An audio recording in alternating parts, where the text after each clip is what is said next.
여러분, 우리가 살아가는 이 세상은 누가 보느냐에 따라서 전혀 다른 판단과 결론이 내려지곤 합니다. 같은 상황이라 할지라도 어떤 눈으로 보느냐에 따라 전혀 다르게 보일 때가 있습니다.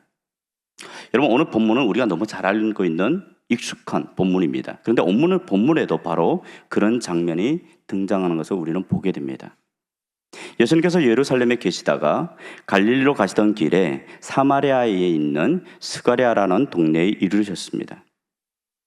피곤하신 예수님은 우물 곁에 잠시 앉아 쉬셨고요. 제자들은 먹을 것을 구하려고 성 안으로 들어갔습니다. 그때 물을 길러 나온 한 사마리아 여인을 예수님은 만나게 됩니다. 이 여인은 5번이나 이혼을 당했고 지금도 같이 사는 사람이 있지만 그 사람도 자기의 남편이 아니라고 말씀하십니다. 그러게 어떤 사람들은 이 사마리아 여인을 두고 이렇게 얘기합니다. 부도덕한 여인이다. 음란한 여인이다. 이렇게 말을 합니다. 과연 정말 이 사마리아 여인이 이렇게 부도덕한 여인이고 음란한 여인이라고 말할 수 있었을까요? 여러분, 이 여인이 살던 그 시대는 어떤 사회였습니까? 여러분, 이 여인이 살던 이 시대를 우리와 지금 비교해 보자면 여러분, 조선시대와 비슷했습니다. 비슷한 시기였습니다. 비슷한 상황이었습니다. 여러분, 가부장적인 제도가 굉장히 발달해 있었던 시대입니다. 그 시대에 이혼할 수 있는 권리는요, 애당초 여자에게는 허락되어 있지 않았습니다. 누구에게만 있나요? 남자에게만 있었습니다. 힘없는 여자는 이혼당할 권리밖에 없던 시대입니다.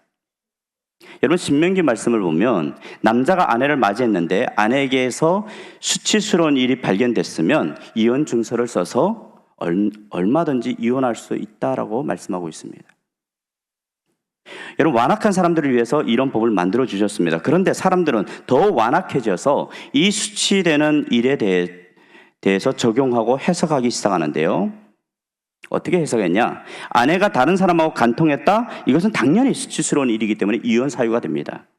그런데 아내가 거리에서 춤추는 행위, 거리에서 춤을 췄다? 아내가 외간 남자하고 대화했다? 이것도 수치스러운 일이기 때문에, 행위이기 때문에 이혼 사유가 된다는 것입니다. 그리고 아내가 저녁 식사를 준비하다가 망친 경우, 이것도 수치입니다. 계획에서 물려서 상처가 회복이 안 되는 경우도 수치입니다. 남편이 아름답고 매력적인 여자를 만났을 때도 아내에게 수치가 됩니다. 그 여자보다 아름답지 못한 것이 수치가 되어서 이것도 얼마든지 이혼 사유가 되는 시대였습니다. 여러분, 여자는 그 당시에 얼마든지 쉽게 이혼당할 수 있는 그런 시대였습니다. 오늘 사마리아 여인은 이런 시대에서 5번이나 이혼을 당했고 심지어는 지금 같이 사는 사람도 결혼 관계가 아닌 그저 동거하고 있는, 당시 법으로 보자면 이것은 음행에 해당되는 것이고 그러므로 처벌받아 마땅한 지경에 지금 환경에 살아가고 있는 참 비참한 상황입니다. 그런데 여러분, 이 여인은 이렇게 힘든 이런 결혼을 왜 이렇게 이 결혼에 집착하고 있을까요? 왜 이 결혼에 목을 메고 있을까요? 그냥 혼자 살면 편하겠는데. 여러분, 그런 생각 해보지 않으셨습니까?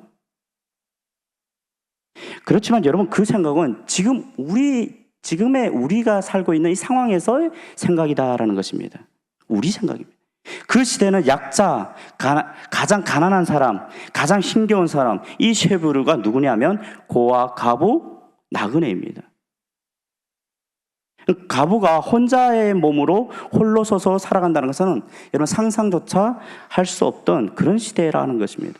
너무 힘들었던 시기입니다. 그래서 룻기를 보면 시어머니 나오미와 룻이 베들레헴에 들어갑니다. 그리고 시어머니가 며느리를 결혼시키기 위해서 그렇게 애를 씁니다. 왜 그렇습니까? 그래야 자기 며느리 그 룻이 제대로 인간다운 삶을 살 수 있기 때문에 그렇습니다. 여러분, 오늘 사마리아 여인이 결혼한 것이 굳이 표현해 보자면 이것은 내가 결혼이 너무 좋아가지고 꼭 결혼을 해서 그 행복한 삶을 살아야 되겠다. 그 목적이 아니라 생계형 결혼이었다라는 거예요. 살기 위한 결혼이었다라는 것입니다. 혼자는 살 수 없었기에 버림받았고 또 살기 위해서 할 수 없이 다른 사람을 만나 결혼해야 하는 참 비참하고 기구한 운명의 주인공이 이 사마리아 여인입니다. 문제는 당시 사회적인 분위기 안에서 이 여인이 어떻게 사람들의 눈에 비춰졌는가, 어떻게 사람들에게 받아졌는가라는 것이죠. 오늘 보면 6절과 7절 우리 함께 보겠습니다. 6절과 7절 함께 읽겠습니다. 거기 또 야곱의 우물이 있더라. 예수께서 길 가시다가 피곤하여 우물 곁에 그대로 앉으시니 때가 6시쯤 되었더라. 사마리아 여자 한 사람이 물을 기르러 왔음에 예수께서 물을 좀 달라 하시니. 아멘. 유대 시간으로 6시, 여러분 오늘 시간으로 말을 하면 낮 12시 정오입니다. 여러분 낮 12시면 어떤 날씨입니까? 굉장히 더울 때입니다. 때압볕이 장렬한 시간입니다. 아무도 가지 않을 것 같았던 그 때압볕 가운데 이 여인이 물을 기르러 나가야 하는 이 모습, 나와야 되는 그 모습, 여러분 이것이 사람들의 눈에 비쳤던 당시 사마리아 여인의 모습이다라는 것입니다. 현 주소였다라는 것입니다. 사람들을 피해 마주치지 않으려고 마주치지 못할 만큼 여러분 사람들 보기에는 참 부끄러운 존재였던 것입니다. 5번이나 이혼당하고 지금도 누군가 살고 있는 참 수치스러운 존재가 그녀의 모습이었습니다. 함께 살던 사람이 몇 명인데 여러분 그 사람들에게 존중과 사랑을 받아보기는커녕 오히려 인간 취급을 받지 못해서 버림받고 내동기 쳐졌던 참 불쌍하고 하찮아 보이는 존재였습니다. 그런데 여러분 이것이 사람들 눈에만 이렇게 보였을까요? 제가 설교를 시작하기 전 서두에 이렇게 말씀드렸죠. 누가 보느냐에 따라서 전혀 달라진다라고 했습니다. 사람들은 부끄러운 존재이고 수치스러운 존재이고 우리 동네에 안 왔으면 하는, 나하고 가까이 있지 말아야 될 그런 여인이지만 여러분 예수님의 눈에는 어떻게 보였을까요? 여러분 우리 예수님은 주변에 있는 사물을 가지고 공중에 나는 새들을 바라보면서 말씀을 참 잘 전하셨습니다. 그런데 그 주변에 뭐가 있었죠? 예수님은 어디에서 쉬고 계셨습니까? 우물 곁에 계셨습니다. 예수님은 그 물을 매체로 여인에게 말을 걸기 시작합니다. 뭐라고요? 물을 다오. 그랬더니 사마리아 여자가 왜 나에게 물을 달라고 합니까? 나는 그렇게 좋은 사람도 아닌데. 그러면서 대화가 오고 가기 시작합니다. 그리고 예수님께서 10절에 뭐라고 말씀하시나요? 10절에 이렇게 말씀하시죠. 내가 만약 하나님의 선물과 또 내게 물 좀 달라 하는 이가 누구인지 알았더라면 내가 그에게 구하였을 것이요 그가 생수를 내게 주었으리라. 여러분 지금 예수님이 뭐라고 말씀하십니까? 자신은 뭐라고 말씀하세요? 생수를 줄 수 있는 사람이라고 소개합니다. 내가 생수를 줄 수 있는 사람이다. 그리고 13절과 14절을 보면 그 생수는 단순한 물이 아니라 영원한 생명을 주는 영생, 구원을 주시기 위해서 이 땅에 오신 메시아가 바로 내다, 그 자신인 것을 지금 여인에게 드러내 보이시는 것입니다. 여러분 세상은 부끄러운 존재, 수치스러운 존재, 버림받은 존재로 바라보고 있고 마음대로 취급하고 있는 이 여인에게 대해서 예수님은 뭐라고 얘기하나요? 구원의 대상으로 바라보고 계신다라는 것입니다. 오늘도 사랑이 필요해서 예수님 앞으로 나온 사람, 오늘도 예수님의 그 구원을 간절히 찾고 고대하는 한 존재로서 예수님은 그녀를 바라보고 계시는 것입니다. 그런데 여러분 오늘 말씀은 우리의 한계를 절실하게 드러냅니다. 우리는 사람의 속에 뭐가 있는지 알지 못하기에 그냥 겉으로 보이는 모습으로만 사람을 판단하고 겉으로 보여지는 그 외모가 그 사람의 전부인 것처럼 생각하고 살아갈 때가 참 많이 있습니다. 하지만 하나님은 다르시다라는 거예요. 하나님은 다르다는 것입니다. 여러분 이 여인은 5번이나 이혼당했습니다. 지금도 음행하듯이 또 다른 남자와 살고 있습니다. 여러분 세상은 그 여인에 대해서 상상조차 못할 사람, 상종조차 못할 사람이라고 말합니다. 우리 공동체에 들어오면 절대 안 되는 사람, 우리에게 부끄럽고 수치의 그 대명사가 될 그 사람.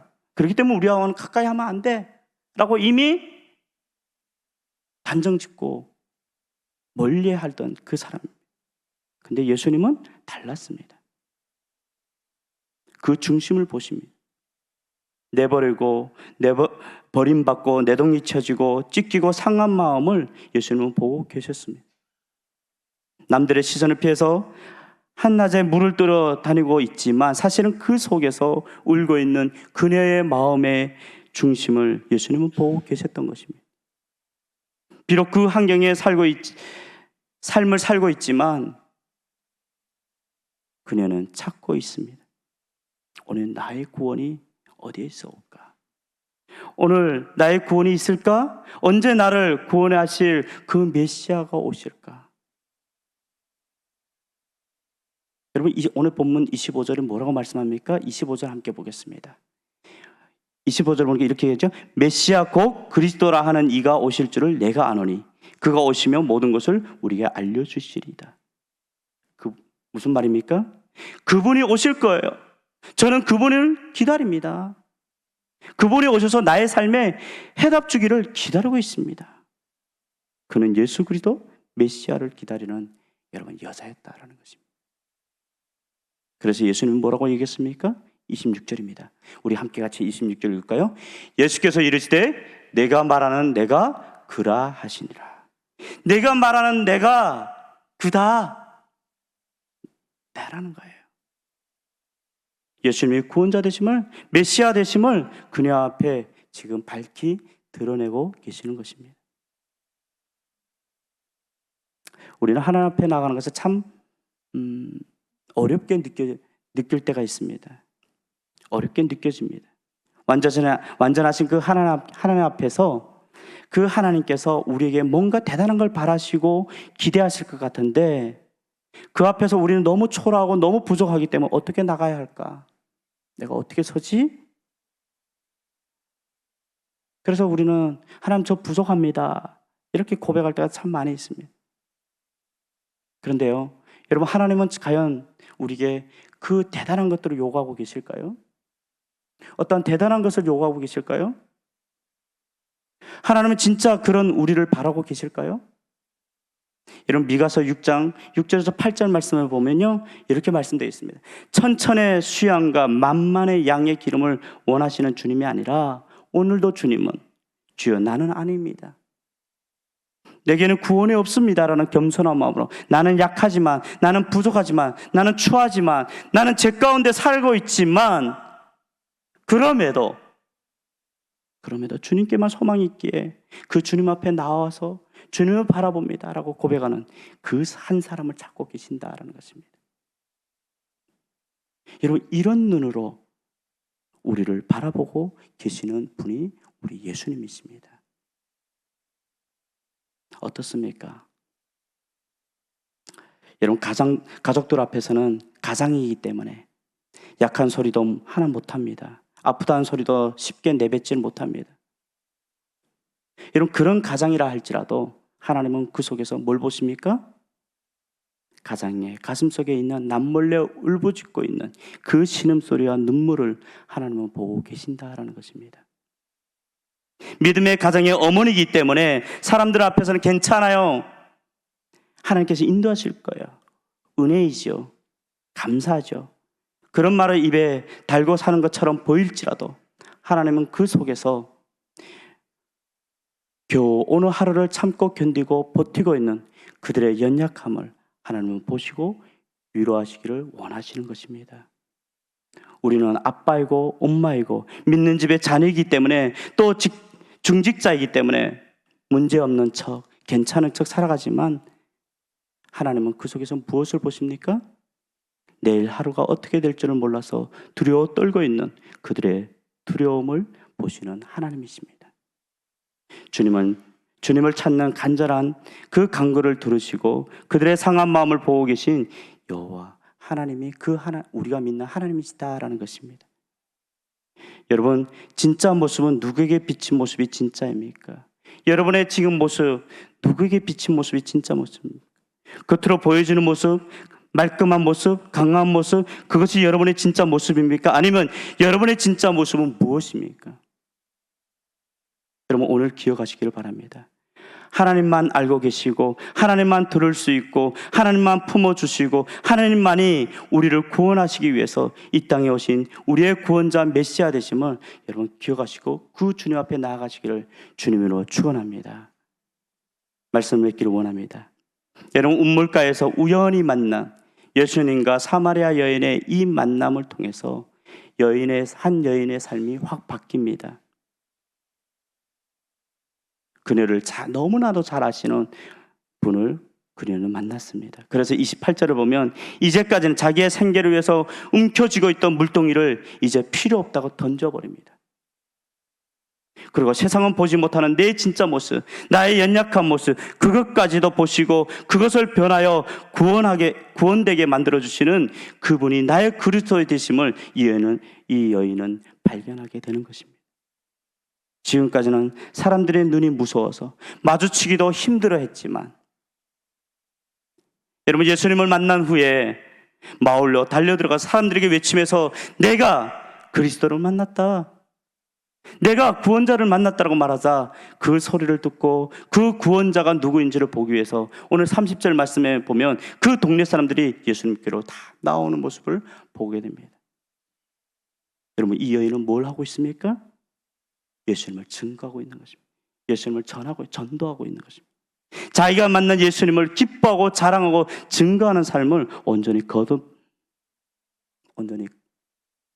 드러내고 있는 것을 우리는 보게 됩니다. 그런데요, 여러분 우리가 오늘 본문을 보면서 한 가지 더 기억해야 될 것이 있습니다. 그것은 예수님과 이 사마리아 여인의 만남이 정말 우연이었을까요? 오늘 본문 4장 3절과 4절을 보면요 이렇게 되어 있습니다. 사마리아를 통과하여야 하겠는지라. 여러분 여기에서 통과하여야 하겠다, 이게 무슨 말입니까? 여러분 우리말 성경에는 사마리아를 통과하여야 하겠는지라 해서 그냥 우연찮게 지나친 이렇게 말로 이해할 수 있는데요, 영어 성경으로 보면 이렇게 되어 있습니다. He had to go through Samaria라고 되어 있습니다. 여러분 사마리아를 반드시 지나서야만 했다. 예수님은 반드시 그 사마리아를 지나야만 했다는 거예요. 그래서 헬라어에 보면 헬라어에서는 데이라고 사용하고 있습니다. 여러분 이것은 강력한 의무, 해야만 하는 것을 말할 때 사용되는 데이를 사용하고 있는 것입니다. 다시 말해서 예수님께 가다 보니까 수가성으로 지나가신 것이 아니라 가다 보니까 우물 곁에 멈추신 것이 아니라 반드시 지나가셔야만 했기 때문에 그 길을 걸어가셨다라는 것입니다. 그러면 여러분 우리는 여기서 추측할 수 있죠? 예수님이 왜 그 길을 걸어가셔야 했습니까? 왜 그곳을 지나가셔야 했습니까? 유대인들은 절대로 안 가는 그 사마리아 땅, 부정탄다고 안 가는 그 길을 왜 예수님은 꼭 반드시 지나가셔야만 했습니까? 누구 때문입니까? 여러분 그 사마리아의 그 한 여인 때문입니다. 그에게 가서 그가 행했던 모든 일을 말씀해 주셔야 했기 때문에 그 지옥 같은 삶에서 내가 너를 안다, 내가 너를 구원한다, 내가 너에게 생명의 물을 주기 위해서 왔다라고 이 말씀을 꼭 전해 주시기 위해서 예수님은 그것을 해도투 지나가셔야만 했던 것입니다. 여러분 오늘 이 자리에 왜 나오셨습니까? 예수님께서 여러분 한 사람 한 사람을 만나셔야만 했기 때문에 이 자리에 나온 줄 믿으시기를 바랍니다. 오늘도 그 주님이 말씀하시는 나의 모습을 보시고 오늘도 그 주님께서 내 안에서 회복시키시는 나의 참된 모습을 기억하시며 주님과 잠잠히 동행하시는 우리 성도교회의 모든 성도님들 다 되시기를 주님의 이름으로 축원합니다. 기도하겠습니다. 거룩하신 하나님 오늘 다시 한번 우리보다도 우리를 너무 잘 아시는 그 주님 앞에 나와서 우리가 사마리아 여인을 통해 주신 그 말씀을 우리가 보게 됨을 감사합니다.